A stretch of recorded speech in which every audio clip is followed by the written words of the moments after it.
माँ नर्मदा जी की परिक्रमा में मैं पहुंचा हूँ भारकक्ष। भारकक्ष भृगु ऋषि की तपस्या स्थली है। इसे भृगु क्षेत्र भी कहते हैं। प्राचीन काल में असुरों के राजा बलि ने स्वर्ग पर चढ़ाई की और इंद्र समेत सारे देवताओं को हराकर स्वर्ग के राजा बन गए। देवताओं को देवलोक छोड़कर श्रीहरि के चरणों में जाना पड़ा। भृगु ऋषि ने राजा बलि को आशीर्वाद देकर उनके विजय के लिए इस पवित्र स्थान पर गायत्री मंत्र को सिद्ध किया था।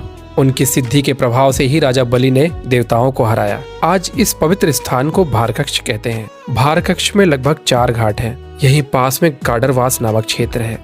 यहाँ सौभरी ऋषि की आज्ञा से गरुड़ जी ने तपस्या की थी।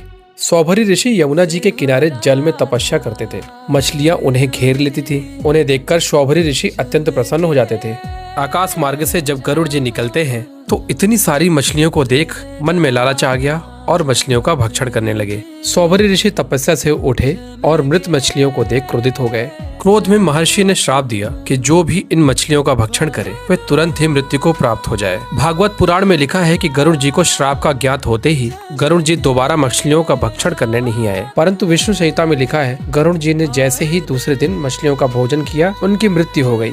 सौभरी ऋषि ने देखा कि ये भगवान विष्णु के वाहन गरुड़ जी हैं, तो उन्होंने संजीवनी मंत्र से उन्हें पुनः जीवित कर दिया। गरुड़ जी जीवित तो हो गए परंतु अपने तेज बल को खो चुके थे। तब सौभरी ऋषि ने उन्हें हरिहर मंत्र देकर मैया जी के तट पर तपस्या करने को कहा। गरुड़ जी ने इसी पवित्र स्थान गाडरवास में तपस्या की और भगवान भोलेनाथ से अपने तेज बल को पुनः प्राप्त किया। मैया के इन पवित्र स्थानों भारकक्ष और गाडरवारा के दर्शन कर अब मैं बढ़ चला हूँ गोरा गांव की ओर। नर्मदे हर जीवन भर।